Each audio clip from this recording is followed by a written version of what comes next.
Guys, ito yung pananghalian namin ngayon, oh. Arabic food ito. Makulay na kanin. Ayan. At saka rice na naman. Ito ang tawag nito ay rice. May laman ito. Ayan, oh. Karne ang laman nito, guys. Ito yung Arabic bread, tapos biniyak siya, nilagyan ng giniling na karne.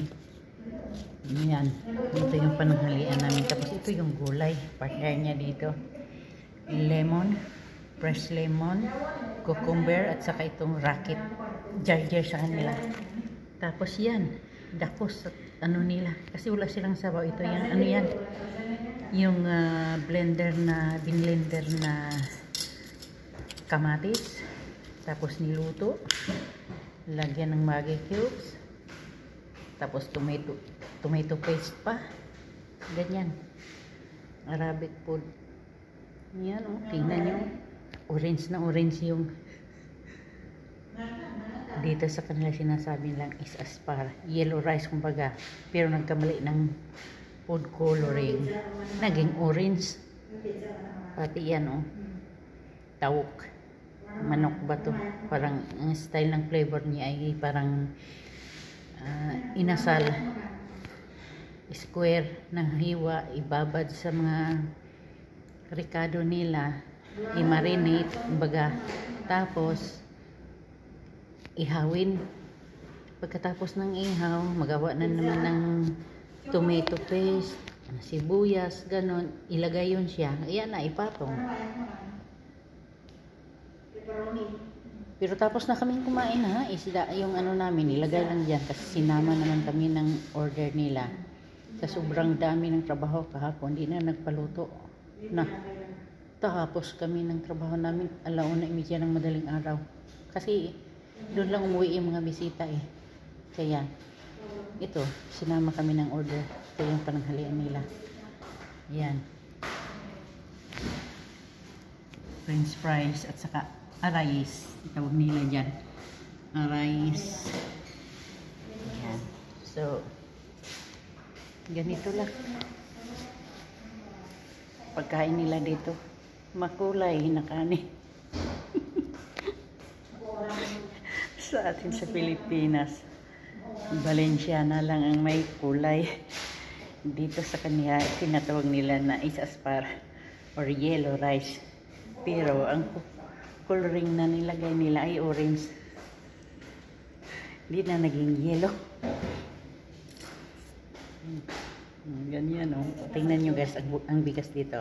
Ha? Kanin, oh. Ang hahaba. Ganyan yan. Ang bigas nila dito ay galing from India. So kung magagawa tayo nito ng mga Indian food or Arabic food, hindi natin siya mabuo kung wala itong bigas ng basmati rice from India.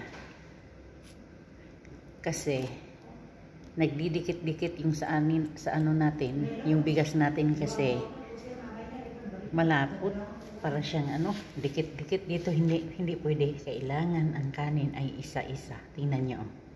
Individual siya. Hindi na gano'n. Super kahaba ng bigas, di ba? Para na siyang bihon na ginupit-gupit. Pero kanin yan, bigas yan. Tingnan nyo, oh. Pakita ko sa inyo, oh, gaano kahaba. Diba? Mahaba, diba, ng butil? Yan, ganito yung ano nila. Long grains na ano, rice from India. Yan, ganito kung magsaing dito. Talagang ganyan. Isa-isa yung ano, buhaghag. Yung kanin, hindi sila nakain yung bigas na kagaya sa atin. Maliban kung may mga order sila na pagkain na from Hong Kong, mga ganyan, mga Vietnamese food. Kasi pag sa atin sa Asia, kasi yung ano natin, yung bigas natin ay mabango at saka bago ba. Dito sa kanila, ha, ito ha, dito production nito 2021. May 2020 pa. So, luma na siya. Pero ganito sila eh. Special na bigas na ito sa kanila. Ganyan. Ang hahaba. Pero, kung hindi ka marunong magluto nito, matabang siya. Iba kasi ang process ng pagsaing dito ng puting kanin. Kagaya ng naglalaga tayo ng macaroni, lagyan ng asin, lagyan ng mantika, ganon. So malasa na siya, medyo malalat ng bahagya. At saka buhaghag. Kasi yan ang gusto nila sa ano. Tingnan nyo, kadaming kulay naman yung ano. Manok yan. Breast chicken na ano, cubes. Madali lang naman ito siyang lutuin, basta kompleto ka lang ng ano, ng ricado. Yun lang nga, kargado ng kulay. Pero as in fairness, masarap. So hanggang dito lang pinakita ko sa inyo ang ano, ibang klase ng pagluto ng Arabic food. So, kakain na tayo. Again, rice. Ayan. Tapos, ito yung dapos. Gulay-gulay. Ganito sila kumakain ng kanin. Ganyan. Tapos, ngat-ngat ng gulay na fresh. Wala ng salad nila. Vegetable salad usually dito. Hindi nawawalan. Tuwing kakain ng kanin, mayroon talagang vegetable salad. Ngayon, kasi order ito, walang vegetable salad. So, yan na lang. Mga dahon-dahon, ngat-ngatin kasama nito.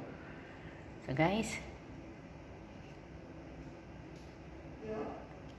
tikim-tikim tayo ng ano nila kasi tapos na kami kumain eh. Basta mabawasan lang ng bahagya. Makita nila na kinainan. Ganun lang siya. Tapos kakain na naman kami uli ng kanin. Bukas na naman ng tanghali. Dito hindi kumakain ng umaga ng kanin at sa kagabi. Pananghalian lang talaga. So, bye-bye. Let's eat.